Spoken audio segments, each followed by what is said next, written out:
అవును. ఇక నాగర్ కర్నూల్ సంపత్ కుమార్ అలాగే మల్లు రవి ఇరువురి పేర్లు కూడా వినిపిస్తున్నాయి. మనం ఏమనుకోవాలి, ఎవరికి ఛాన్సెస్ ఉన్నాయి అనుకోవాలి? వాస్తవానికి నాగర్ కర్నూల్ కూడా ఖమ్మం లాంటి నియోజకవర్గమే. ఇక్కడ కూడా అన్ని అసెంబ్లీ సెగ్మెంట్లలో కూడా కాంగ్రెస్ పార్టీ నేతలే గెలిచారు. కాంగ్రెస్ ఈజీగా గెలిచే ఒక నియోజకవర్గంగా నాగర్ కర్నూల్ కూడా చెప్పాలి మనం. ఇక్కడ వాస్తవానికి మల్లు రవి ఇక్కడ అభ్యర్థి. ఎందుకంటే సంపత్ ముందు అలంపూర్ ఎన్నికల్లో ఓడిపోయారైనా, ఓడిపోయిన వ్యక్తులకు బలమైన అభ్యర్థి లేకపోతే తప్ప ఓడిపోయిన నాయకులకు అవకాశం దక్కదు ఇన్ జనరల్. అయితే ఇక్కడ ఏం జరిగిందంటే మల్లు రవికి ఈ మధ్య ఒక నామినేటెడ్ పోస్ట్ వచ్చింది. ఢిల్లీలో ప్రత్యేక ప్రతినిధిగా ఆయనకు అవకాశం కల్పించారు.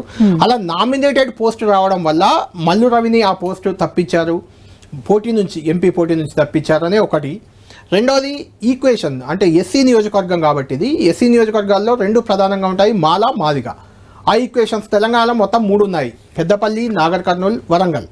ఈ మూడిట్లో 2 మాదిగ సామాజిక వర్గానికి, ఒకటి మాల సామాజిక వర్గానికి జనరల్గా ఇవ్వాలనుకుంటారు. ఎందుకంటే మాదిగల ఓటు బ్యాంక్ ఇక్కడ తెలంగాణలో కొంచెం ఎక్కువగా ఉంటుంది కాబట్టి వాళ్ళకు 2 ఇవ్వాలి, మిగిలిన వాళ్ళకు 1 ఇవ్వాలని.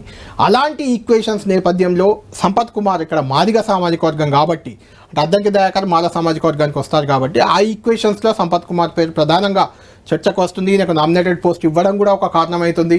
అయినప్పటికీ చివరి నిమిషం వరకు వీళ్ళిద్దరిలో ఎవరికి టికెట్ దక్కుతుంది అనేది మనం చెప్పే అవకాశం అయితే లేదు. ఈ క్యాస్ట్ ఈక్వేషన్ కేవలం బేస్డ్ ఆన్ మాలా మాదిగా ఈక్వేషన్లోనే ఇక్కడ టికెట్ డిపెండ్ అయి ఉంటుందని మనం చెప్పాలి.